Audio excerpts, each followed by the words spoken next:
I can remember it all. There was when I was a child, which was, hundreds of years ago. There was this like radio program I would listen to. I'm not that old. Like I'm not old enough to where like primary source of entertainment was a radio program, okay? However, just due to specific set of events, we would always listen to this specific radio program on Saturday mornings. I want to reiterate again, I've never even owned a CD in my life. Like I'm not that old, and yet we did this weird old-timey thing. And at the beginning of said radio program, there was this older gentleman who would kick off the show, and he would always say, "Let's see if this thing works." And then there'd be like these weird like sci-fi sounds because you'd be like traveling through time or whatever. It was very like Mr. Rogers esque. And that's kind of what our show kicked off with tonight because it was you being like, let's see if we can remember things. If you haven't caught on, we are live here to chat Okay. about the women who made TV great this week, most notably Alina, also Inej, also Nina. We're going to talk about Shadow and Bone, also some other things, but very, very heavily Shadow and Bone. And with that, I am passing the talking stick to Kate to bring us updates for the week. Okay, so there's a lot of Marvel and Marvel adjacent news that I'm going to come in with.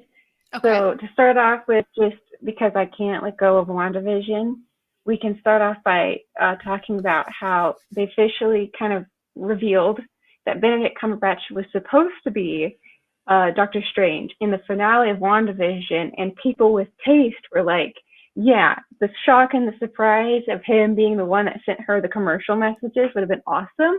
However, it would have really taken away from her story. So kudos to whoever was like, yeah, let's not. Also, they probably did that for budget reasons because I don't expect him to be a cheaper actor.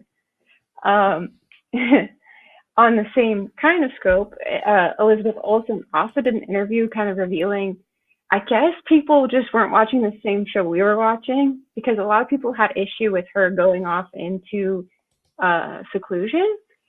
And she had to kind of tell people it's because she was remorseful and because she knew she had messed up and because she didn't want to be the villain that she went away. Some people just assumed she was avoiding punishment. I'm like, but no, like there's no prison that could have like contained her, and she knew that, and she knew the only way to keep people safe was to get herself out of there. Right. Um, it wasn't selfish. It was just smart. Okay. Um, so then on the Elizabeth Olsen front, it was announced today that she is going to be the star of an HBO Max show called Love and Death, where it sounds like she will be an axe murderer, which is fun. That sounds interesting. She did this for us specifically. This is the Us, primary audience for this is me and Kate combined. yes. Um, then there was a whole bunch of teaser trailers and whatnot released over the past few weeks, or the past week for all the upcoming Marvel ventures, but specifically Loki being the TV show that we will probably watch that, I'm assuming. Yes. It was moved up to 2 whole days, so it's now coming out on June the 9th. It'll be on Wednesdays instead of Fridays. Okay, I'm just letting you know in advance. Every Wednesday, wherein I must discuss Loki, I'm going to be uttering the phrase, the things I do for Elizabeth Olsen. Honestly, fair. Me too. Samesies. Because I watched an entire 20 movies for Elizabeth Olsen. Okay? I, you know, it's. Um, Did you yeah. say that the Loki one is going to be airing on Wednesdays? Yes. Ooh, I wonder. This is just something to ponder, something to consider. I wonder if we should move our show to our discussion to Thursdays and like discuss it the day after. Think about it, let it marinate. Maybe Wednesdays are fine because maybe it like releases at midnight on Tuesdays. I don't know. Just tossing it in the pot, but continue. Okay. Yeah, it's something we can talk about. Um, so I think it was last week or the week before, I mentioned that Dakota Johnson was cast as Anne Elliot in a new adaptation, Netflix adaptation of Persuasion. It has now been more revealed that it's going to be a modern day adaptation. So we're getting a modern day and a what still sounds like a true life adaptation Uh-huh. coming out about the same time. So there's a little bit more variety. And they Okay. also announced that Henry Goulding, I think that's his name, is going to be playing her cousin, Mr. Elliot, which is great. Um, what else? There was one more thing. Oh no. Okay. And Netflix released a trailer for a movie called The Last Love Letter, or The Last Letter from Your Lover, Yes. which I've already told Cammie about, and that is a movie that the day it comes out, I will be watching it. Specifically for the soundtrack, Haim tells me to do, I do. But it also looks like a really interesting movie. It has Shailene Woodley and Callum, I can't remember his last name, sorry, and Felicity Jones and a couple other people that like I've seen before and are really I good. love how you remembered all the women's names and none of the men's names because men don't matter. Please continue. It's really just because he was never a like YA icon like the Hmm. other two were. But yeah, I could not remember his name. But I think that's everything. I think that was it. If anything else comes to you, just interrupt me while I'm giving a bad Shadow and Bones opinion. Okay. Okay, deal. I am so excited. I watched the trailer pretty much as I think it was as soon as you sent it to me. And I didn't get until the end that I don't know if it like came up on the screen or whatever, but I didn't get until the end that it was Haim doing the soundtrack. But I was like, this song is so good. Like I need to go look it up. And I That's not didn't. a Haim song. That's not Haim. The soundtrack that's playing through This the promo is not Haim. was It's it just not? the movie's going to feature. No, it's not. Oh, well, it was so good. The point of the matter is It was good, the but soundtrack yeah, is gonna slap. Absolutely. Very yeah, excited about it. it's gonna be great. Very excited. I think it'll it's the last thing I think I had seen Shailene Woodley in was the Divergent books, but I know the adaptation of it. But I know Yes, that she's since done some really good work in what's that HBO show called? Sharp Objects or something like that. uh, Pretty Lies or something. Yeah. It's like not Pretty Little Liars, but like Pretty sounds. Big Lies Yes, that or one. Little Big Lies or something. Hmm. I've heard she's done some great work in that. So I think she's going to do some great work in this. Very excited Hmm. about it. Very excited about that Dakota Johnson remake. I've got a lot of movies on my radar that I'm excited about. I'm excited about the Kristen Stewart Princess Diana one coming up. Oh, me too. That one looks good.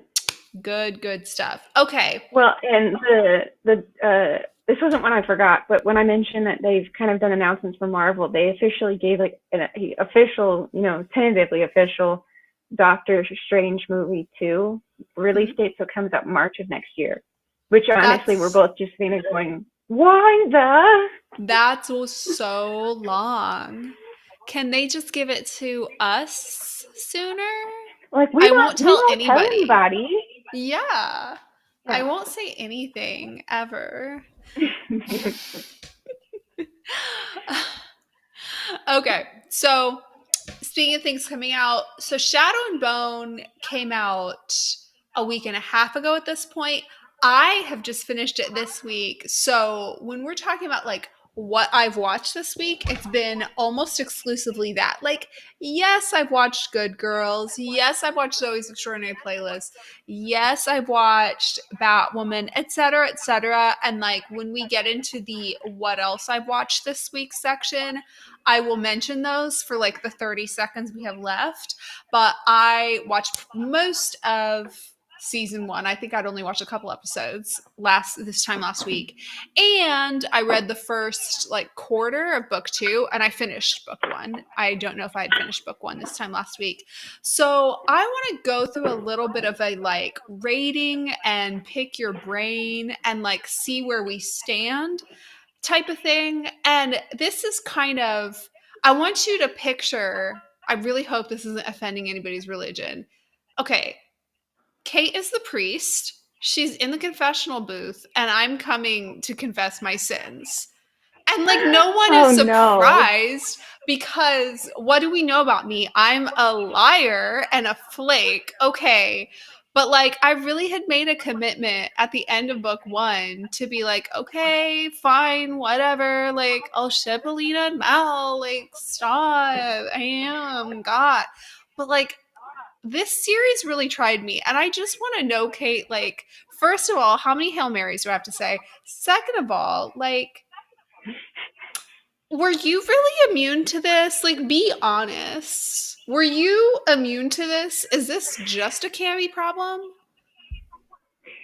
It's not just a Cammie problem, but it's also not a Kate problem. I I exist as a loomer. I browse Twitter and view the different discussions. I don't always participate, but I definitely see all of them. And I know there was a surprisingly large, not really, it was pretty predictable actually, fan base of the Darkwing with Alina.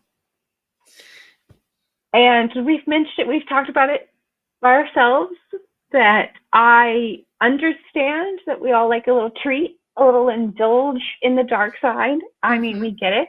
But I normally just fully support the one that actually sounds healthy and good. And no shade. It's fine. The narrator. In fact, lots of shade. A lot of shade. I just, when I saw her make out with him, if I didn't know the story, I might have been able to enjoy the chemistry. But the entire time I was literally screaming at my computer monitor going, what are you doing? What are you doing? Stop. Please stop. So that is a question then. And I'm hearing an echo. If that's on my end, I apologize. If I'm the only one hearing it, disregard it. Okay. If you're talking about their makeout scene, by the way, we are going to unapologetically talk about spoilers this entire time. The makeout scene occurs before it's revealed that he's like bad. Like at this point, we only know he's like lowercase b bad. Like at this point, he's just like a bad guy who like maybe leads an army, whatever, but we don't know he's trying to like expand the fold. And we don't know that he's like, you know, trying to overextend his power, etc. So even at that point, you were resistant to it, or was it like because you've read the book, that's why you were resistant at the makeout scene?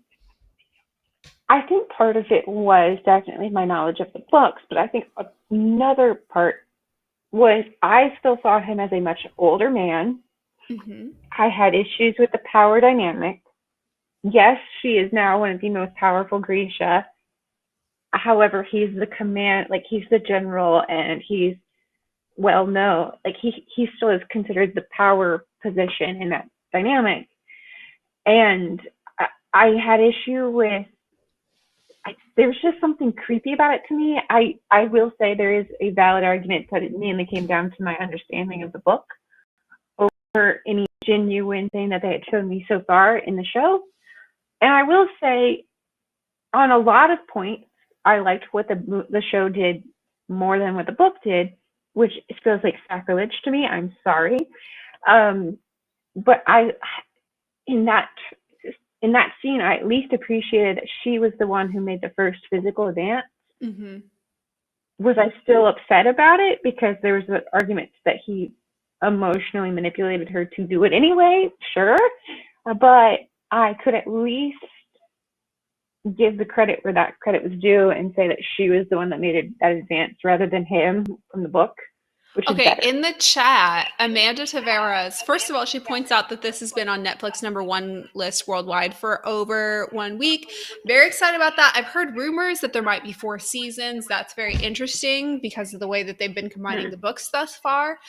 And she also adds in book 3, Mal gets really clingy. It's very difficult then to ship Melina. She says she read the trilogy. The series painted Mal, the Netflix series painted Mal in a better light. In the books, Mal is just infuriating. So in the books, there's a couple different tropes that they give Mal that I don't love that are also not deal breakers. I just don't love them. I don't love the fact that, he was kind of a womanizer at first or whatever.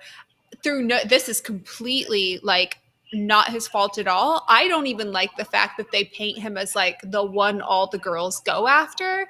Not that that's a character problem on his part. It's just like I don't see that as somebody who'd be like a good mature partner for Alina. But in the show, they really go out of their way to quote unquote fix a lot of Mal's character traits. So even though I haven't got to book 3, spoilers are totally fine, by the way. Spoil anything you want about the books. Even though I haven't got to book 3, I trust, for better for worse, that in the show, whatever flaws there are with him in the book, they might just take them away. There are a couple points, 2 main points, or 2 main scenes that I feel like I could do massive improvement to the Netflix show by completely erasing them entirely that had to do with Mal. So there's 2 scenes where I think they overstep their bounds in trying to quote like make him better. But overall, I think they do some huge improvements there. And it brought me a lot further in shipping Melina. It's just that the Netflix show also brought me a little further in sympathizing with liking Alina and the Darkling is like the bad thing that you shouldn't like. And that's what I'm Mhm. trying, I guess that's what I'm trying to figure out is like the people who don't like Alina and the Darkling, like I get it. Like they're so bad. God, ugh, who would like that? But like low key, don't you kind of want that too? Or like, are you actually deep down good? Are people deep down good? Is what Cammie's trying to figure out. Amanda says spoiler in book 3. Mal kisses Zoya and Alina sees. I was so pissed. Okay, see, that is like very I in character for book Mal, in my opinion. I okay, so all valid points with Mal. I have just learned something about myself through this experience that when I read um, YA novels, I apparently find so many issues with it that, especially when they're written in first person, which is an Mm-hmm. important point to make, I find a lot of issues with a majority of the characters that I have to kind of, as I'm reading, reinterpret what they're actually telling me. Um, so a lot of times there's an argument to be made that how I view the story is probably slightly different than what everybody else views it as, or what even the author was trying to say, because there's so much in it that's odd or problematic that's not explored. So very much a big problem with Mal is because we don't really get his side of the story ever in the books, and why his character is so much more likable in the show is because we actually get to see his side Mm-hmm. of the story now. Whereas when I'm reading the book, because it's so one sided, I'm always constantly telling myself, okay, but this is probably what's actually going on. This is probably what's actually going on. So I fully understand that other people don't like Book Mal. And I'm not going to say he's my favorite love interest ever. He's not. But I think I had more sympathy for him going in, like from the books, than a lot of other people. That being said, it definitely still is a down mark on the books themselves that I have to like read them like that. And it's a vote of endorsement for the show that they add so many other points of view that everybody is 10 times more likable. Because Mm-hmm. even Alina is 10 times more likable in the show than in the books. I, and I think that comes down to understanding that it's such a large um, world that it was a much more fascinating, intricate story if you tell it from all these points of view, closer to how they tell like a Game of Thrones type story Mm-hmm. than how they said it in the original trilogy, where it's one sided. And it makes a lot of other people's decisions and thought processes more understandable and sympathetic than the books. Do you think that it made everybody's positions more empathetic than in the books? Because I think the reason why I ask is and I'm not going to be able to come up with the exact line, like I don't have the book right in front of me right now, but if you remember in the end, after the collar's already been attached, there's that scene in the tent. It also occurs in the Netflix show where essentially the Darkling is trying to reason with Alina.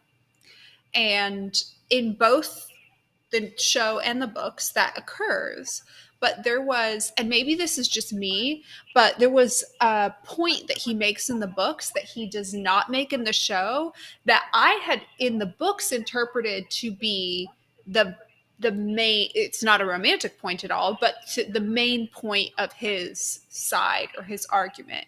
In the tent, he says, she was saying, like, if you had just trusted me, maybe we could have worked together. That's essentially her point. Fair point. And he says, why would I have trusted you? What reason do I have to trust you? And it's not only is that not a romantic point, it's a decidedly unromantic point, actually. He's saying, you know, feelings aside, feelings were not enough for me to stake the fate of the entire world on you seeking peace and being willing to use your power to get peace or power, whatever you want to call it. He wants power and peace, potentially, maybe mostly power, whatever. But whatever his goal is, he's not willing to risk the fate of the entire world on her. Very unromantic. Mal would absolutely risk the entire fate of the world on her, and she would absolutely risk the entire fate of the world on Mal. Despite that being an unromantic point, I see it as the strongest point he makes in his favor in his choice to override her self-independence. He is saying her power is more important than her own independence. He cannot put her life above others. And while that is not the stance I individually would take in real life, I see that as a very strong and understandable stance for a villain to take, wherein they somewhat get a kind of moral high ground of trading the life of one person who you love for the lives of multiple people who depend on you. So why are they taking arguments like that out of the show? I see it as them potentially trying to make the Darkling more romantic, but less like the big bad villain who occasionally makes good points. I will say, if anybody was not improved or stayed the same, I did think it was the Darkling. And I think your point that they might be trying to make it, like, while it was very clear that they were going, hey, Mal is the main love interest throughout the season, I can understand that they were trying also to leave as many like possibilities, people interpreting the Darkling and Alina's relationship as romantic as well. And I think that's a valid point. I also think, though, that a lot of that actually comes down to how they rewrote Alina. In the book, especially book one, but in the books in general, she's a very passive character. She makes very few choices for herself. It's mainly this happens to her, then this happens to her, and she follows this thing, and then she's forced to do this because she doesn't have any more choices. Other than one single scene at the very end of that book. Whereas they kind of flipped it in the show where small little details were changed to make it her very much an active component of her own story. Mm-hmm. From episode 1, where she starts to burn the maps, to all these other things, where she is obviously put into a situation she could never have predicted, but every chance she could actually make an active choice, she did, until the end scene where the decision to abandon people was taken away from her, which there's plenty of arguments both ways for how they dealt with that scene that I could argue, but it is definitely, that choice was taken, like, that was no longer a choice for her. I want to hear that. Like, how does that improve her to take that choice away at the end? Because I did not understand the rationale. I have issue, like, because I saw your tweet, and I thought it was weird that they had the final face-off between her, or Mal, and Darkling. I didn't like how inactive of a character she played in that last scene, but how they at least didn't let her have to pick between, like, leaving all these innocent people or saving her own skin. I at least like that because it doesn't lead people to kind of be less sympathetic of her. If they're going to lean into this like obvious dark versus light trope, she can make mistakes, but I don't think they wanted to, for the first season to end with her making such a cutthroat decision, which I can understand. And because they had let her be so much more active throughout the rest of the story, I was okay with it. It was still interesting how much the other characters actually played so much more of a role in that scene than she did.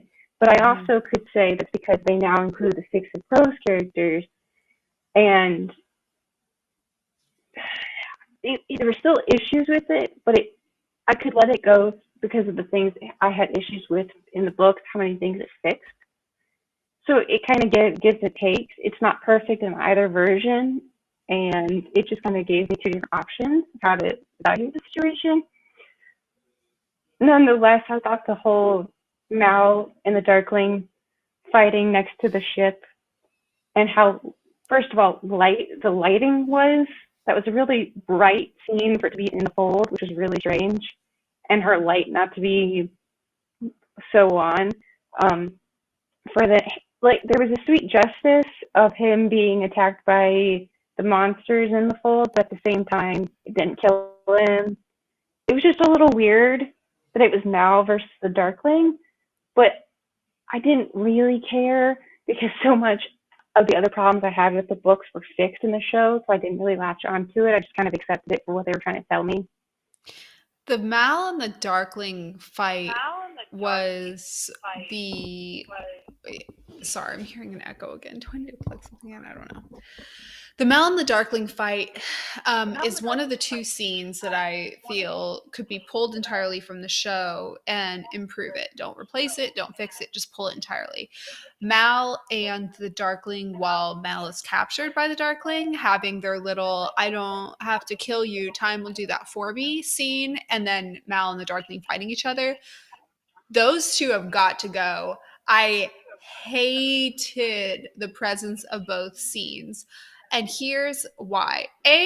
Both of those scenes are extremely lackluster and neither one was filmed well. Neither one is either of their best acting delivery. So both of them are weak scenes, in my opinion.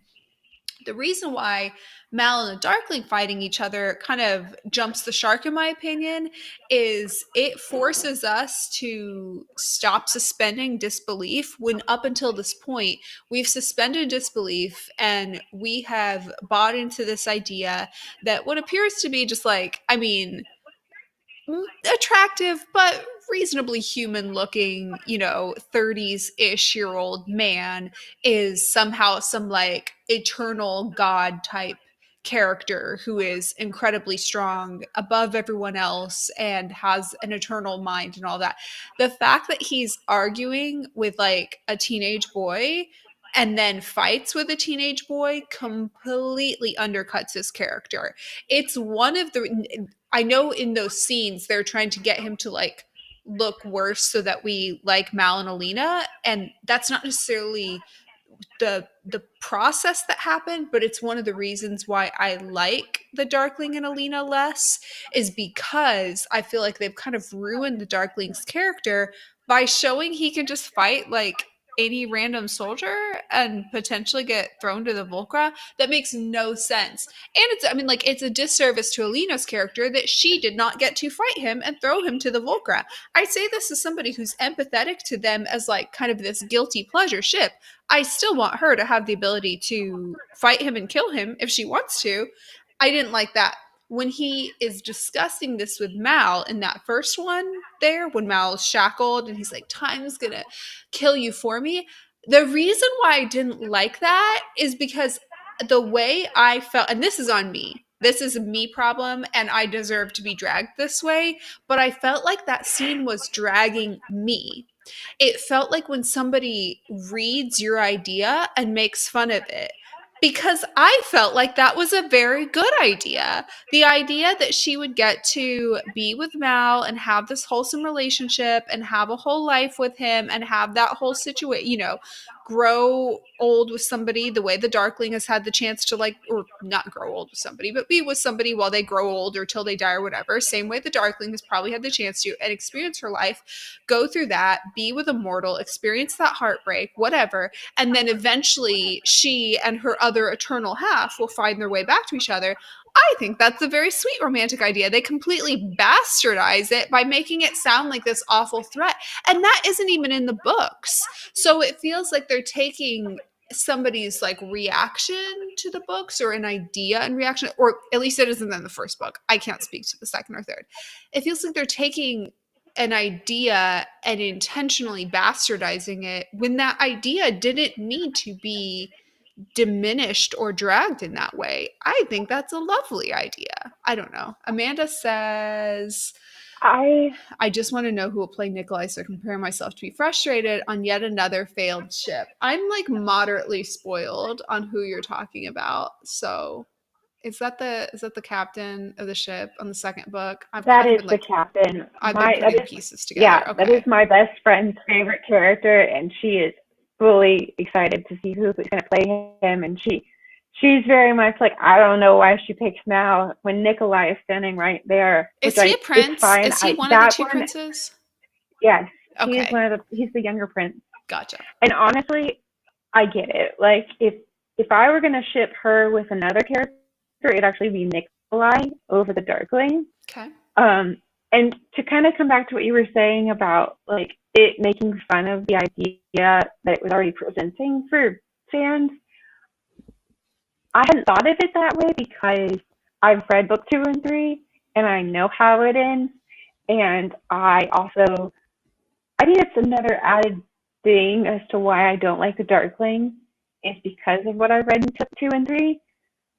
Um, but if I had only read book 1, I think I might actually have a similar opinion about that scene as you do, is because at the end of book 1, I definitely was on the I prefer Mal bandwagon, but I wasn't as much against the Darkling yet, and I could have seen some potential after that scene where he was kind of saying that, except he's more making fun of the idea in a weird way. I don't know, but I hadn't thought of it, but that is a good point that those two scenes really did weaken the finale. But I think because I was in a different place in the books than you were, I think it affected me differently. There's a lot I haven't read. So, like, I could absolutely be speaking out of turn, and, he's done something like more terrible than, like, I don't know, genocide or whatever he's done so far that we're excusing. But he Yeah, has like a list of crimes. I get it. Like, they're bad or whatever. That's one of the reasons why I struggle with them not allowing her to kill everybody on the ship because, like, okay, call me crazy. This is probably a false equivalency. But in my mind, when reading the end of the first book, I see him expanded. Like, he thinks that he wants, like, everybody to, like, play nicely together and stop attacking each other, which is, like, fundamentally a political thing that they've kind of changed in the books.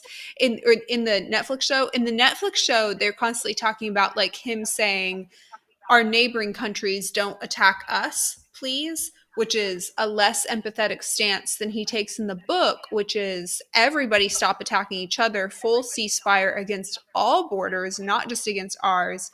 And if anybody's attacking anybody, then the fold will expand. I think that's a very important political difference. And they changed that, which makes him fundamentally less empathetic because it makes him essentially just a nationalist rather than a global peacekeeper. But when he is doing that, when he's expanding the fold, he kills like X number of people. Okay, let's just say X equals 200. Could be wrong, could be thousands, I don't know, but let's just say it's 200.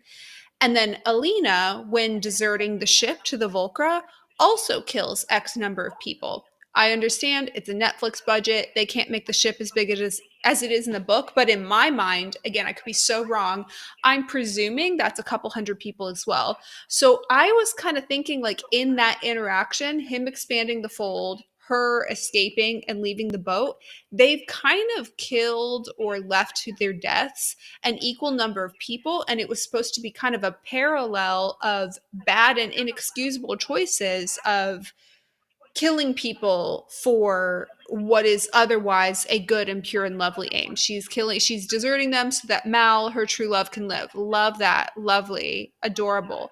He is killing his own citizens to hopefully bring about centuries of peace and him in power. Love that. Fantastic. What a great political choice. I see no flaws there. They take away that parallel entirely and as such make her so much lower than him.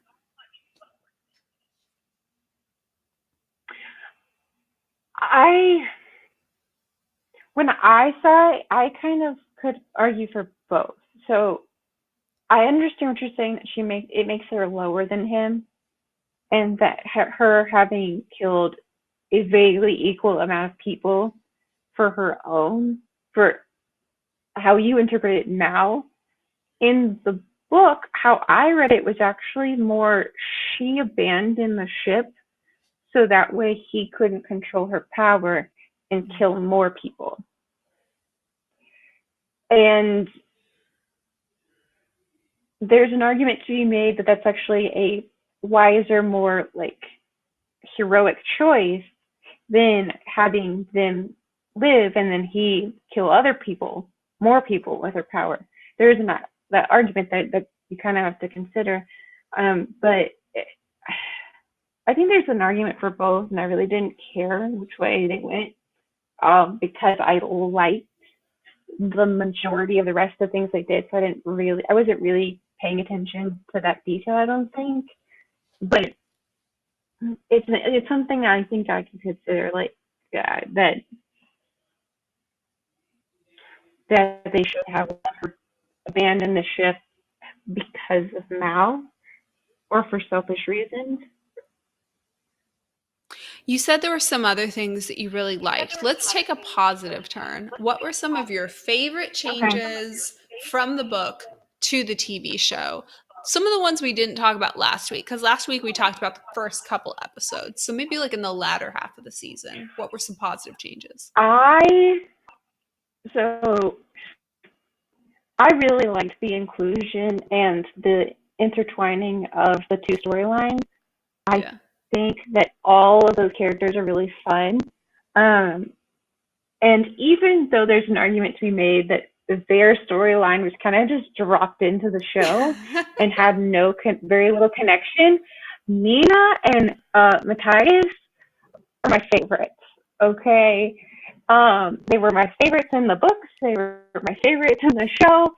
It, and it kind of encapsulates something that I really enjoyed. I know there's been this discourse on the internet about how it was executed and it could have been executed better.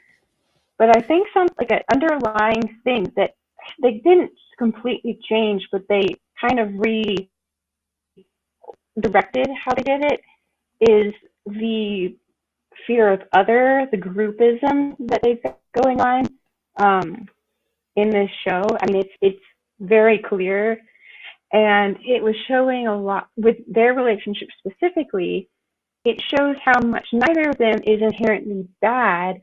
It's just they were raised to fear the other, and it takes both of them exerting some amount of compassion and understanding to see each other as real people with real human emotion. And I think that's great. I liked the rest of the crows. I liked that. I liked. Um, I just liked them mainly. I liked how they intertwined that and how they had Alina climb into the cart and how they explored the different reactions to Alina throughout the crows, and how all three of them basically reacted to a saint, so to speak, and it was interesting to see just the different cultures just between the three of them. I loved the new storylines, and I have not read those books. So these were all new characters to me, like Kaz and Nej, like the whole Crows trio, Nina and I was not familiar with any of them. And if you know me, A, I don't remember characters' names. B, I am very good at tuning out 60 to 90% of a show in order to focus on the one piece I care about. And frankly, I thought that there would be a good chance that I would do that with these because I was like, I haven't read those books. Maybe I'll go back and watch these scenes. But right now, these are characters I don't know. And I kind of am like, eye on the prize, but they absolutely sucked me in. I was so pleased to see Alina meet Inej, and I was so surprised at how much I cared about that, not going into this knowing Inej, or yeah, Alina meet Inej. I absolutely got sucked into the Nina and Matthias ship. I'm right there with you. It was a very kind of, there's a timely message sitting behind it that was done in a really good way. I'm kind of burnt out on overt political messages at this point, so I appreciated that this show took on like big political topics, but it wasn't like an allegory to current politics because I just can't, like, I cannot do that anymore. Yeah, So it was it was very much more nuanced than just like general, hey, right. be Like, nice to everybody. I cannot do like another, like, let's just mirror 2017 politics. I get like, please, dear God, spare us. Anyways, I like that they were able to do this, kind of timely message in a romance without making their romance some sort of like third grade object lesson. Wonderful.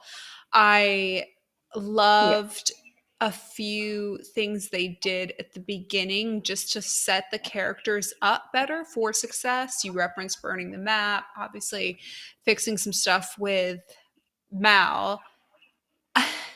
There were a few choices like showing the meadow scene 5,000 times that felt pretty like I overt and mentioned that to you. I mentioned that to you weeks ago and realized you hadn't even started watching it afterwards. And I was like, she won't get that until much later. yeah. But I do now. I get it. Very heavy handed, but I'll allow them some heavy handedness, not just because they were subtle and tasteful in other areas, but also because it's a YA show. They're allowed some heavy handedness. Amanda says Yeah. she likes that they made the crows older. They would have had to be so young to fit the timeline. They made everybody older, didn't they? And I love that. I thought that was much better and easier to consume of a story, not just because, like, oh, they're catering to me because I'm not a teen, but also it just made the story better, I felt like. What did you think? Well, it's kind of funny because in the books and especially in Six of Crows, they go out of their way to explain the exact age of all these characters. I'm like, I didn't need to know that Kaz was beating up somebody with a cane at 17 years old. You could just tell me that he is a young man, and I accept that he is somewhere between 17 and 25. And that's kind of how they did the show. It's they cast young 20-year-olds that it seems more plausible for these characters to be in their young 20s instead of their mid-teens. And they didn't like outright say how old everybody was, but you were allowed to believe that they were 20 somethings instead of teenagers. Yeah. Which is really nice. And they didn't just age them up so they could like throw in sex scenes or whatever. Like, No, yeah. I didn't need that component added to this kind of story. And I appreciate that they kind of stuck with that for the books. So it wasn't just like we took away something from YA and we gave it to adults. It was, they kind of allowed a little bit more openness in the setting of the story. Also, I'll note Well, that Amanda in the chat agreed with you that Alina fled so as not to be controlled. Um, so that is apparently the appropriate interpretation. I'm maybe taking a different angle with it. And she adds, I think Netflix changed that so they could cut mopey Alina. The beginning of the second book was boring. yeah. The beginning of the second book, she is kind of mopey. That's where I am. I think I'm like The very 25% in. very beginning, the very beginning of book two is kind of slow. Then you hit about 10 chapter patch, which is really really fast paced, and then the last half is extremely slow and the most frustrating section of the books to me. Um, but so yeah, I think they might have cut that too, just to avoid having to deal with some of her mopey, annoying thought processes that happen at the beginning of the book. I have a I question about also, book 2 and 3. I'm going to yeah, go ask ahead. for one Go ahead. spoiler. I do not know the answer to this yet, and you have every right to refuse to tell me. You can Okay, also lie. Apparently, I do so it that's frequently. fun. Yeah, would recommend. I will continue to read the books no matter what the answer is, but is there any further truly romantic content between Alina and the Darkling in the books moving forward? I feel like I don't have to define the term romantic for you. I obviously don't mean like sex scene. I mean like actual romance. You see, I would normally agree with you that you don't have to define that question, but you've actually asked me a really like complex question. Okay. Uh, because there's times that you could interpret things in such a way that they feel oddly romantic, but because I'm not other people, I Because you have taste and interpret it with self-respect. such, because I interpret it with much more like that. Not that the show or the scene was infused with malice, but I just read it with pure vitriol. I just hated him the Okay. entire time. But knowing your taste, how you have viewed the other content so far, you may feel some romantic undertones that I just refused to accept. Okay. I will accept that answer, and I'm also open to shipping her with the prince or with I think there was like a female twin in the beginning on the boat. And Yeah. there was one specific line. I think I screenshotted it because I'm reading this on my phone like a zillennial. There, There's like this line where she says there, like she was transfixed by her when she was fighting or something like mhm. that, and I was like, interesting. If there weren't like three other ships vying for my attention right now, I might go this direction. Amanda says, I I think think I was more, Alina's drawn deeply to Alexander, especially to his and her powers, but I don't think it's romantic. Okay. yeah. Okay, I can kind of agree with that. Yeah. Um, with I can never remember her name, but the female twin. Yeah. I see what you're saying, but I also think it's more of like a Nej situation where Mm. she's just more in awe of the same Paulina than it actually being romantic. But also, you do you. Yeah. Better taste than Darkling. That's Anyway, fair. Okay, so we only have a couple minutes left, and I want to carve out a couple minutes for you to tell me what else you have watched this week. What else have you watched this week other than Shadow and Bone, unlike me? so I apparently YouTube has just heard you talk about it so many times that it was finally like, here is a clip you must watch. I watched a clip of episode 15 of The Good Doctor. Ah, It was the final scene of The Good Doctor. It smacked me across the face, and I was like, fine, I'll watch the show now. It was like, you're going to feel pain, and now which you must watch episode the rest 15 of of this. which season? Like what was it that you what was the clip Fourth, about? episode 4. Episode, or season 4, episode 15. So the most recent episode Okay. where they're leaving the hospital and she collapses. No. That was the first thing I That watched. was what got you into it? Kate, you just spent this entire episode talking about how you have healthy taste in ships, but it was the idea of half of a ship potentially dying while pregnant that drew you into this show.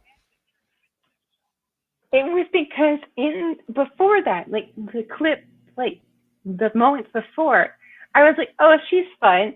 She's like cute and dorky, and she seems like a really fun and sensible character. Mm-hmm. Looking back, we're gonna point to Gemma Simmons. Um, and then that happened. I was like, why would you kill Gemma? I don't know her name. Mm-hmm. Why would you kill Gemma? And so then I watched like clips from that episode, and also it then had Robbie Amel's wife in the rest of the episode. So I was like, okay, fine, I'll watch the episode. And so I watched that episode, and then like, fine, I'll watch the show. So now I'm in the middle of season 1.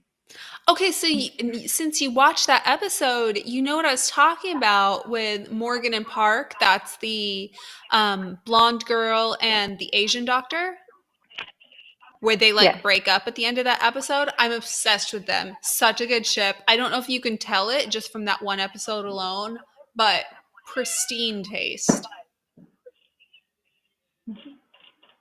Yeah, I don't think I could tell from that episode alone because it was mainly about the events of the episode and her and Via. But I'm willing to see what happens. You would love the show. It's very good. It's what Grey's Anatomy wishes it was. Well, I will put The Good Doctor down for the millionth time as my recommendation for this week. I am thrilled that you are watching it. It's a very good show for ships, other than like when they kill one half of your ship, that's like apparently their MO. But like, you'll be fine. It'll be fine. It's no problem. You know what the show does well? It does well. I have a question. Yeah, what's up? Are they going to put Melendez and Claire together? What episode did you start with? What have you watched so far? I watched episode 415, and then I restarted, and I'm through episode 17. And thus far, do you like Melendez and Claire? I like Claire. I have some issues with Melendez. I could see where there's potential. I just normally am quite hesitant towards like the teacher and student romance. If it makes you feel any better, I can say with absolute certainty that your issues with Melendez will not stay forever. Okay. I will continue to try to have an open mind about it. They will fix your concerns with him. I think he just frustrates me because I want to just shelter and protect Sean. And he's not very nice to Sean right now. And I'm just like, okay, when are you better? When are you fixed? Sean is such a good character. Freddie Highmore is an incredible actor. Absolutely carries the show. I hate praising men, so I mean it when I say that he is excellent. There are some hits and misses on the show. They don't always give me the exact ship thing I want. When it counts, they have, as you have seen. They're not afraid of a trope. They're not afraid of a mildly taboo ship, I guess I'll say, within reason, as you've seen from like the attending and the assistant seeming to have some kind of chemistry, as is the case with Melendez and Claire. But it's a good show. You'll enjoy it. And weirdly enough, their cases of the week are actually interesting, which is not something I usually care about. Okay. Well, I still will kind of ignore it, but yeah. That's fair as well. Keep me updated on your thoughts on that show. Love it. Highly recommend. Okay, will. Anything else you watched this week? Nope. It was mainly finals week, so. I hope that's going well. Done and over with. The other things I watched this week, Zoe's Playlist, wherein they try to ruin ships at the same time. Good girls, you have Beth and Rio. You know what? Beth and Rio are getting people who ship Alina and the Darkling want Alina and the Darkling to have, which is mutual corruption, mutual care. Both are bad, both do bad things, both are always borderline about to kill each other or kill for each other. Beth and Rio have that. And when I was watching them this week, obviously I was thinking about that because like I'm in the middle or was in the middle of marathoning Shadow and Bone. And I realized how much like kind of pleasantry and I don't know, like this like joyous flirtation that seemed to underscore even their most like bad moments where like somebody's about to be arrested or somebody's about to die. And I think that has to do with the fact that like watching their scenes, A, you can tell that the actors enjoy playing that ship, but B, you can tell that whoever's like writing this, whoever the showrunner is really enjoying the Beth and Rio ship. And it gets me to trust that even if the ending is them not together or one of them killing the other one, whatever, I trust that it's like in the hands of somebody that likes them together. And that was another thing that kind of helped me pull away at least a little bit from the idea of Alina and the Darkling kind of being this deep fried Oreo bad for you guilty pleasure. I still see them that way, but I don't see them as being in the hands of somebody who likes deep fried Oreos. It's like the components to make deep fried Oreos were handed to a like healthy vegan chef who makes the most delicious, colorful, nutritious food and is like, what am I supposed to do with an Oreo? This is chemicals. This is not even food. You're crazy. So I'm not going to make that chef make me a deep fried Oreo. Okay. Thank you for coming with me on this journey. By next week, I may have finished the second book and I may be on the Alina and Nikolai ship, if I'm pronouncing that correctly. But that covers pretty much everything I watched this week. I also watched Batwoman. Apparently, Kate Kane is back, and they went to the trouble of saying her voice is different because her voice box got damaged. You could have just not said anything. I feel as if, like, we know that she was recast. Anyways, that's neither here nor I there. actually got. I Go ahead. watched a clip of that and I was like, oh no. They should have just let it Wallace be. Day. They didn't have to say Wallace Day anything. was so similar. Like they look unbelievably similar that honestly you could have gone with. She had minor facial scarring. This is the end result. Oh Mm-hmm. well, take it or leave it. Yeah. They found an actress who looked so much like her, and I bet if they had like kind of worked with her a bit, they could have gotten like the lower vocal fry type of thing that Batwoman does, or at least do that on occasionally do the like Ruby Rose voice and then slowly work into whatever this actress's voice is, and then just have everybody like politely ignore the change in overall look. But they had to call out the voice Mm-hmm. specifically, and that was when I was like, ooh, you should have left the line on the room floor. Amanda says, I got your analogies. I just don't get who would fry an Oreo. Listen, that's so healthy, Amanda, and that's because you are from Brazil and not Georgia, United States of America, wherein we take the worst fast food you can think of and then coat it in batter and then deep fry it and consider that a Keep quiet. delicacy. So we do not have you know, we do not have much, but we have deep fried Oreos. Health. Who is she? What now? I said health. Who is she? Right. Right. Not here, never that. So, with that, we wrap up for the week, and I will see you next week to chat about not Shadow and Bone, probably a little bit Shadow, just like a little, just